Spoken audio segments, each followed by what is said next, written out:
farmers are at their wits' end dealing with feral deer. Originally introduced as a game animal, thousands now run rampant in all states and territories, devouring pasture and damaging the environment. The New South Wales government is about to change the law to help deal with them. But as Landline's Prue Adams discovered, there are no simple solutions.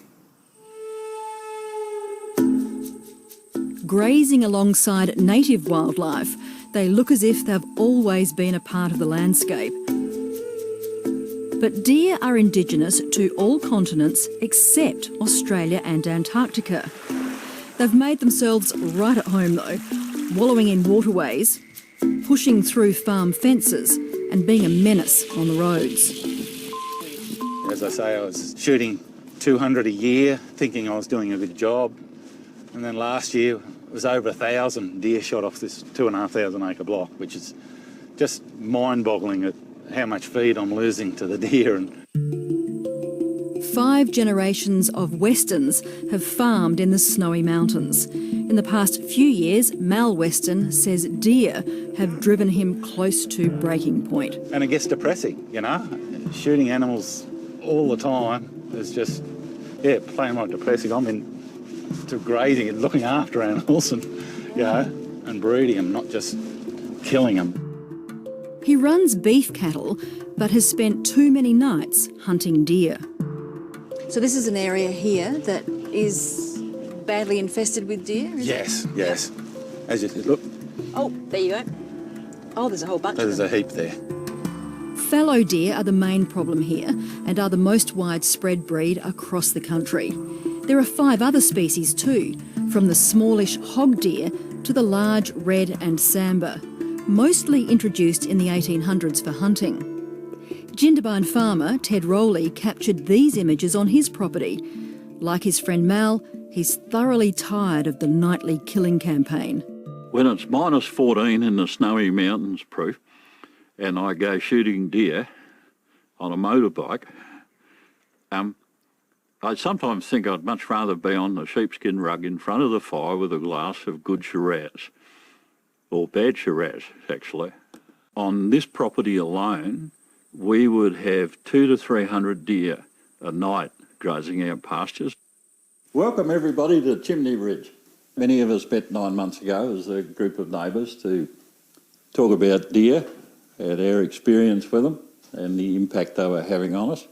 A beef producer, Ted organises regular meetings of what he calls the South East New South Wales Deer Control Group.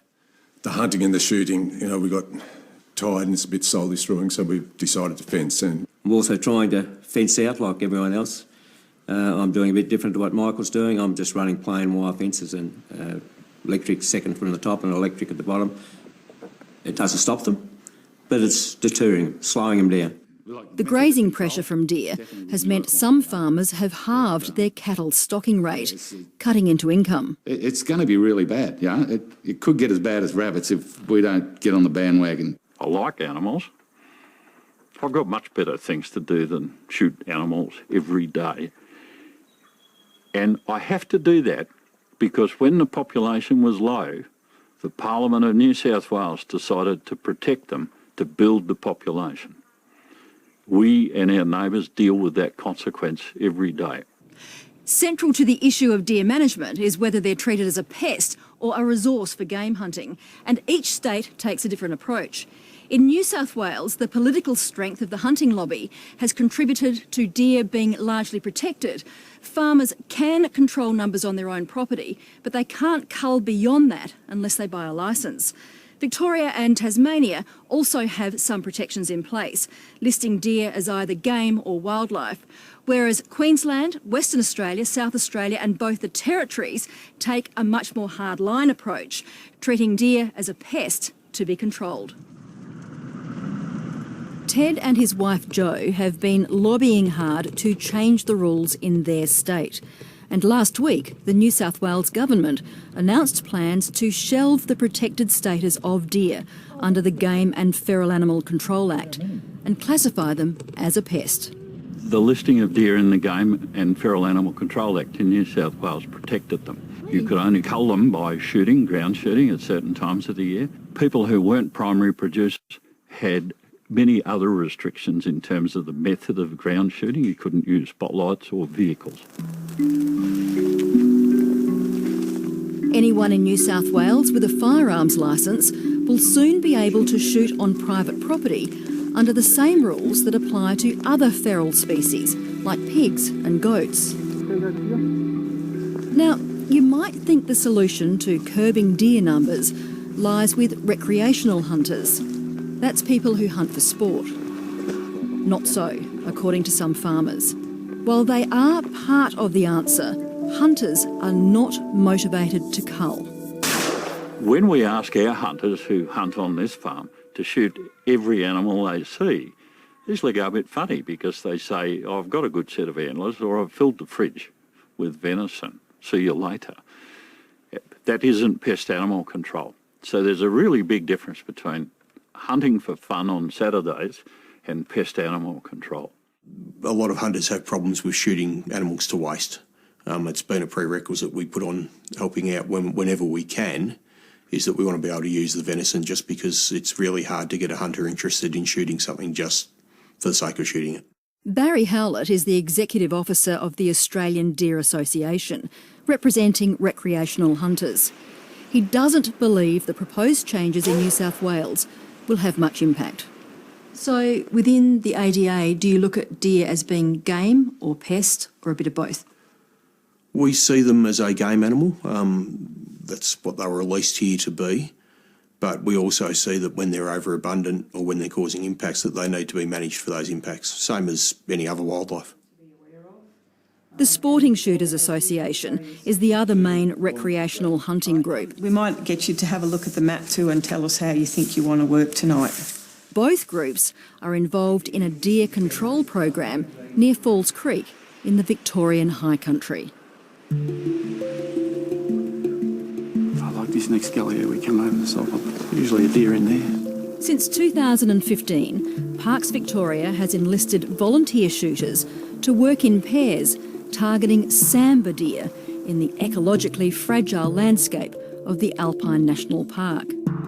Deer is such a majestic animal. Sambar deer is so challenging. They're, I guess they're originated from India. I guess all their life they've had tigers chasing them. This breath of wind the wrong way, they'll take off. They're just a really difficult animal to chase. And it's just a passion. The high country, sambar deer in there, it's just, to me, it's the ultimate chase.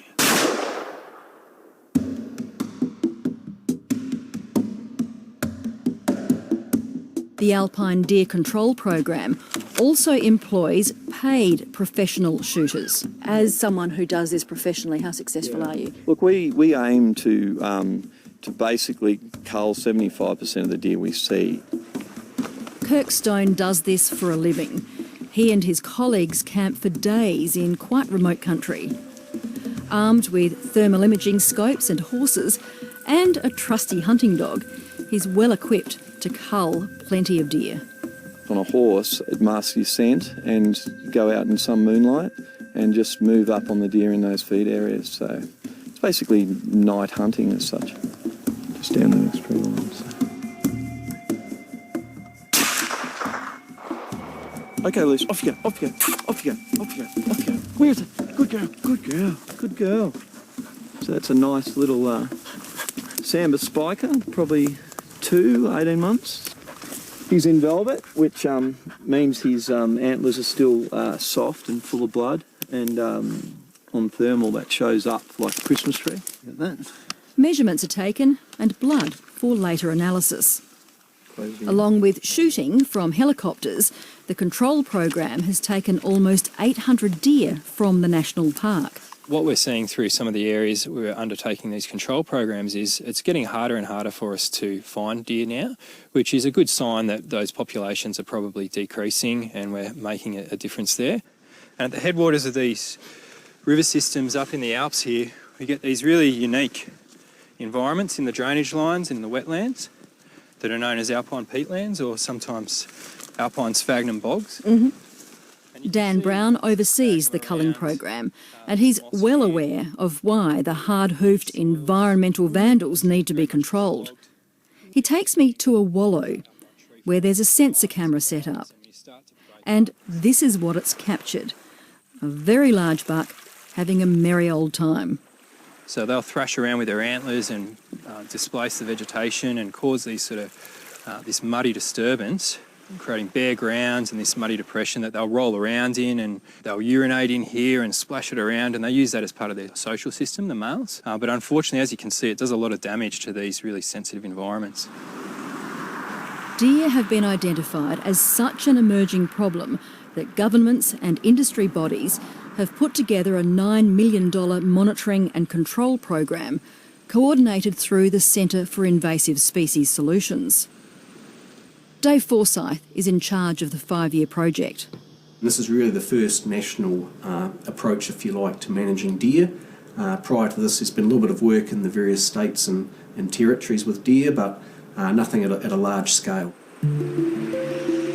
Population data is being collected, mostly by aerial surveys.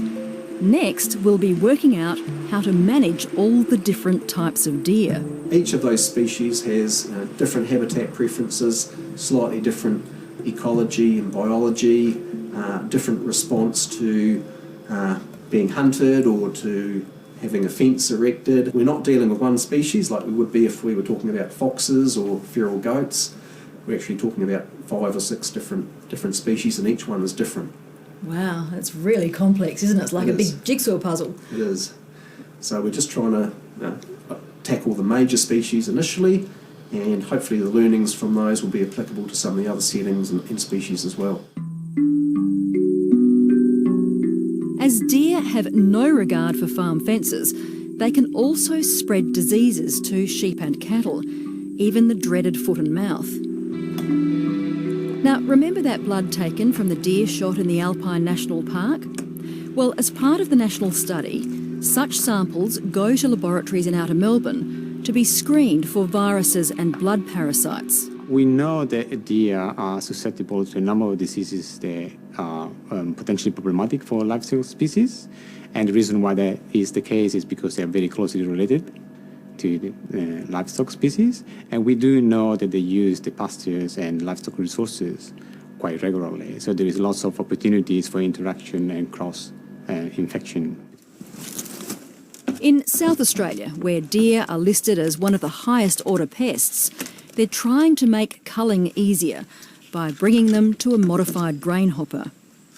What the aggregators bring us is a new tool where we can attract deer into a small place.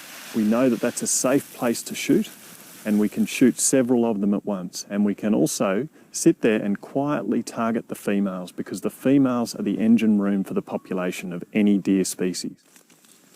The leader of this trial, Brad Page, says keeping other animals away from the feed has been challenging. So a kangaroo's big long feet will shut this, and that way they don't get access to the food. Right, but a deer's hoof can go through these metal grills. That's right. So a deer has feet which are more like a stiletto on a shoe. They'll go straight through this grid, and the deer will then not shut the feeder, so it will have access to the food. Many say these animals should not just be killed and wasted. Venison makes for good eating, but the logistics of wild harvest are difficult, meaning the meat is expensive and the market small. So I guess the question is, how much are people willing to pay or to try wild venison in order to create a greater demand? What most commercial operators do is rotate between districts. So they hunt one district for a while and move on to the other and move on to the other and let the population build up again. That's not what we want. It's not what the environment needs. And it sure isn't what Jindabyne town people need. What the people of every deer-infested part of the country need is consistent control of this most charismatic but destructive pest.